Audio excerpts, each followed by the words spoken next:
కృపమయ TV వీక్షకులందరికీ క్రీస్తు పేరిట శుభాలు వందనాలు తెలియజేస్తున్నానండి.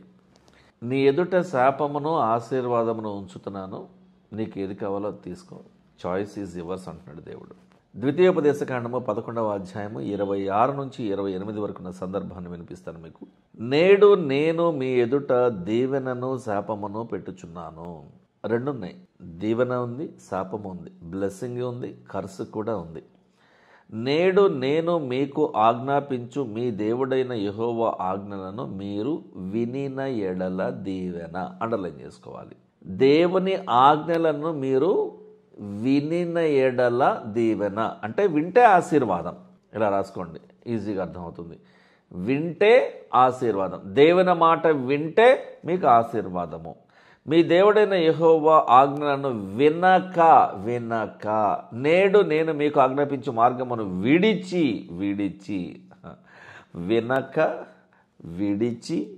మీరు ఎరుగని ఇతర దేవతలను అనుసరించిన ఎడల శాపమును మీకు కలుగును. క్లియర్ అయిపోయింది కదా, ఇంకేం చెప్పాలి చెప్పండి ఈ వాక్యం గురించి. నా మాట వింటే బాగుపడతావు, నా మాట వింటే ఆశీర్వాదం. వినక ఇతర దేవతలను నువ్వు పూజిస్తే, వాటిని ఆరాధిస్తే నీకు శాపం అంటున్నాడు. ఆదికాండము 3:15లో ఒక శాపము ఇవ్వబడింది చూడండి. దేవుడు సర్పమును వాడుకున్నటువంటి అపవాదితో మాట్లాడుతూ, నీకును స్త్రీకిని నీ సంతానమునకు ఆమె సంతానముకు వైరము కలుగ చేస్తాను, అది నిన్ను తల మీద కొడుతుంది, నీవు దానిని మడిమ మీద కొట్టుదువు. ఇదే ఆదికాండము 3:24లో మరొక శాపము చూడండి. ఇక్కడ మనుషులు శాపానికి గురైన పరిస్థితి. తినవద్దు అని చెప్పబడిన పండుని ఎప్పుడైతే అవ్వమ్మ తిన్నదో, ఆదాముకు కూడా ఇచ్చినప్పుడు ఆదాము కూడా తిన్నాడో, ఆదాము అడిగి ఉండాల్సింది, ఇది ఆ పండైతే కాదు కదా, నిషేధమునకు గురైన పండైతే కాదు కదా, దేవుడు తినవద్దని చెప్పబడిన వృక్ష ఫలములైతే కావు కదా అని అడిగి ఉండాల్సింది. ఏమి చెప్పలా ఆయన అడగల. ఇద్దరు పాపంలో పడిపోయారు, ఆధ్యాత్మికంగా చనిపోయారు, శారీరకంగా మాత్రమే బ్రతుకున్నారు. 3:24 ఆదికాండములో ఆదామును వెళ్ళగొట్టి ఏదేను తోటకు తూర్పు దిక్కున్న కెరూబులను జీవవృక్షమునకు పోవు మార్గమును కాచుటకు ఇటు అటు తిరుగుచున్న ఖడ్గ జ్వాలను నిలవబెట్టాడు దేవుడు. ఆదామును ఏదైనా వనంలో నుండి వెళ్ళగొట్టాడు. ఇదే ఆదికాండము 12వ అధ్యాయం 1-3 వచనాల్లో ఆశీర్వాదమును గురించిన వాగ్దానం ఉన్నది. ఇప్పటి వరకు శాపము గురించి చెప్పాను కదా, ఇప్పుడు ఆశీర్వాదం గురించి. యెహోవా దేవుడు అబ్రహాముతో మాట్లాడుతూ, నీవు లేచి నీ దేశము నుండి, ఊరు అనేటువంటి ఆ దేశము నుండి, నీ బంధువుల యొద్ద నుండి, నీ తండ్రి ఇంటి నుండి బయలుదేరి నేను నీకు చూపించేటువంటి దేశానికి వెళ్ళు, నిన్ను గొప్ప జనముగా చేసి నిన్ను ఆశీర్వదించి నీ నామమును గొప్పగా చేస్తాను, నీవు ఆశీర్వాదముగా ఉంటావు, నువ్వే ఆశీర్వాదముగా ఉంటావు. నిన్ను ఆశీర్వదించేవారిని ఆశీర్వదిస్తాను, నిన్ను దూషించేవారిని శపిస్తాను అంటున్నాడు. భూమి యొక్క సమస్త వంశంలో నీ యందు ఆశీర్వదించబడునని అబ్రహాముతో అన్నాడు.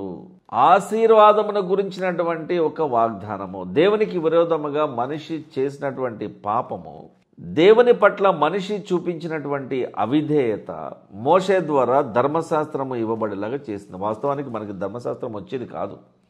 ఎప్పుడైతే దేవునికి విరోధముగా మనిషి పాపము చేశాడో, దేవుని మాట వినకుండా ఉన్నాడో, దేవునికి అవిధేయత చూపించాడో, దేవునికి లోబడకుండా ఉన్నాడో, అప్పుడు మోషే గారి ద్వారా దేవుడు మనకి ధర్మశాస్త్రాన్ని ఇవ్వవలసి వచ్చింది.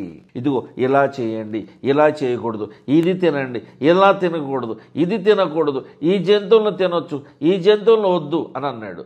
ఆ ఇవ్వబడిన ధర్మశాస్త్రమును ఎలా ఆచరించాలో ఆచరణాత్మకంగా చూపించడానికి యేసుక్రీస్తు ప్రభు ఈ లోకానికి రావాల్సి వచ్చింది. మనకి ఇవ్వబడినటువంటి ధర్మశాస్త్రమును కొట్టివేయడానికి ఆయనకు రాలేదు, కానీ ఈ ధర్మశాస్త్రమునైనను దేవుని మాటనైనను ప్రవక్తల మాటనైనను నేను కొట్టివేయడానికి రాలేదు, కానీ వాటిని నెరవేర్చడానికే వచ్చాను.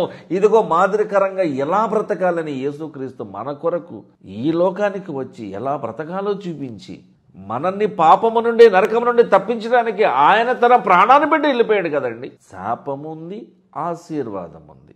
నీకు ఏది కావాలో కోరుకో, ఏదైనా ఒకటే. రూతు గారు చూడండి, రూతు గ్రంథము 3వ అధ్యాయం 10వ వచనంలో రూతు యొక్క సత్ప్రవర్తన, మంచి ప్రవర్తన ఆమెకు దీవెనకరంగా మారింది. దీవెన, ఆశీర్వాదము. ఆశీర్వదించబడేలాగా ఆమె యొక్క ప్రవర్తన ఆమెకు ఎంతగానో ఉపయోగపడింది. సత్ప్రవర్తన, మంచిదైనటువంటి ప్రవర్తన ఆమెను ఆశీర్వదించబడేలాగా చేసింది. న్యాయాధిపతుల గ్రంథము 3వ అధ్యాయము 10-11 మరొక ఆశీర్వాదం గురించినటువంటి ముచ్చట ఇక్కడ కనిపిస్తున్నది. యెహోవా ఆత్మ కాలేబు తమ్ముడైన కనజు యొక్క కుమారుడగు ఒత్నీయేలు మీదకి వచ్చెను కనుక అతడు ఇశ్రాయేలీలకు న్యాయాధిపతి అయి యుద్ధమునకు బయలుదేరగా యెహోవా అరామ్నహరాయిము రాజైన కూషన్రిషాతాయిమును అతని చేతికి అప్పగించెను. అతడు కూషన్రిషాతాయిమును జయించెను. అప్పుడు 40 సంవత్సరములు దేశము నెమ్మది పొందెను. నెమ్మది పొందిందంటే ఆశీర్వాదం అక్కడ ఉన్నది కాబట్టి. ఎక్కడైతే నెమ్మది ఉంటుందో, ఎక్కడైతే దేవుని కృప ఉంటుందో, ఎక్కడైతే అల్లరి లేకుండా ఉంటుందో, ఎక్కడైతే ప్రశాంతత ఉంటుందో, ఎక్కడ ఆరోగ్యం ఉంటుందో, ఎక్కడ బాగుంటుందో, ఎక్కడ హాయిగా ఉందనిపిస్తుందో అక్కడ దేవుని ఆశీర్వాదము ఉన్నది అని అర్థము. చూడండి, ద్వితీయోపదేశకాండం 6:24 మనకు నిత్యము మేలు కలగటకై యెహోవా దేవుడు నేటి వలె మనలను బ్రతికించినట్లు మన దేవుడైన యెహోవాకు భయపడి ఈ కట్టడలన్నింటినీ అండర్లైన్ చేసుకోవాలమ్మా. అన్నింటినీ, కొన్నింటిని కాదు, మనకి ఇష్టమైనవి తీసేస్తున్నాము, కష్టమైనవి పక్కన పెట్టేస్తున్నాము, నచ్చినవే వాడుకుంటున్నాం. మీరు ఎలా గ్రహిస్తారండి? ఇక్కడేమో దేవుడు అన్నిటినీ గైకొనాలని మనకు ఆజ్ఞాపించాడు. విధేయతకు ప్రతిఫలమునిచ్చే నిమిత్తమై, when you are obedient to God, God has a blessing for you in his basket. మనం విధేయత చూపించగలిగితే ఆశీర్వాదాన్ని పొందుకుంటాం, లేదంటే ఆశీర్వాదం రాదు. విధేయత ఆశీర్వాదాన్ని తీసుకొస్తుంది, పరిచయం చేస్తుంది. ఆదికాండం 2వ అధ్యాయం చూడండి ఒకసారి, 6-7 వచనాలలో. ఆవిరి భూమి నుండి లేచి నేల అంతటిని తడిపెను. దేవుడైన యెహోవా నేల మంటితో నరుని నిర్మించి వారి నాసికారంధ్రములలో జీవవాయువును ఊదగా నరుడు జీవాత్మ అయను. ఆ జీవాత్మ నేడు దురాత్మగా ప్రవర్తిస్తుంటే దేవునికి ఎంత బాధ ఉంటుంది, దేవుని మనసు ఎంత దుఃఖిస్తుందో కదా మిత్రులారా. ఆ జీవాత్మ దురాత్మ వలె ప్రవర్తిస్తుంటే దేవునికి బాధ ఉండదా? ఆయన మనసు నొచ్చుకోవట్లేదంటారా? మనం ఎంత బాధ పెడుతున్నాం దేవుణ్ణి. ఆదికాండం 2వ అధ్యాయం 17వ వచనంలో చూడండి, మంచి చెడ్డల తెలివినిచ్చు వృక్ష ఫలములను తినకూడదు, నీవు వాటిని తిను, దినమున నిశ్చయముగా చచ్చెదవని నరునికి ఆజ్ఞాపించాడు. ఇది ఆధ్యాత్మిక మరణము. మనిషి పాపమును అనుమతించాడు. ఎప్పుడైతే పాపము మనిషి జీవితంలోకి వచ్చేసిందో, ఆశీర్వదించబడినటువంటి దంపతులైనటువంటి ఆదాము హవ్వ మరణానికి లోనైపోయారు. ఆధ్యాత్మిక మరణం అంటే ఏంటి? దేవుని నుంచి సంబంధాలు లేవిక. చూడండి, మారు మనసుకు తగిన ప్రతిఫలం విషయమై ద్వితీయోపదేశకాండము 30వ అధ్యాయం 19-20లో నేడు జీవమును మరణమును ఆశీర్వాదమును శాపమును నేను నీ ఎదుట ఉంచి భూమి ఆకాశములను మీ మీద సాక్షులుగా పిలుస్తూ ఉన్నాను. అయిపోయింది. భూమి ఆకాశము మన క్రియల ఎడల సాక్ష్యం చెప్తున్నాయట. ఇంకేట తప్పించుకుంటారో బాబు నువ్వు? జీవము ఆశీర్వాదమునకు కారణము, మరణము శాపమునకు కారణము. లేదా మీరు అర్థం చేసుకోండి, ఆశీర్వాదం ఉంటే నువ్వు నిత్య జీవంలో ప్రవేశిస్తావు, శపించబడిన వాడేవైతే నరకంలోకి వెళ్ళి మరణమే నువ్వు కాలిపోతూ ఉంటావు. నీ పితరులైన అబ్రహాము, ఇస్సాకు, యాకోబులకు దేవుడు ప్రమాణము చేసిన దేశంలో మీరు ఈ ఇశ్రాయేలీలందరూ కూడా నివసించినట్లు యెహోవాయే నీ ప్రాణమునకును నీ దీర్ఘాయుషుకును మూలమై ఉన్నాడు. కాబట్టి నీవును నీ సంతానమును బ్రతుకుచు నీ ప్రాణమునకు మూలమైన నీ దేవుడైన యెహోవాను ప్రేమించి ఆయన వాక్యమును విని ఆయన మాటను ఆజ్ఞలను విని ఆయనను హత్తుకున్నట్లు జీవమును కోరుకోండి, అనగా ఆశీర్వాదమును కోరుకునండి. ఇక్కడ దేవుడు నీకు జీవము మరణము అని 2 ఆప్షన్స్ ఇస్తున్నాడు. ఒకటి ఆశీర్వాదము, రెండవదేమో శాపము. Choice is yours.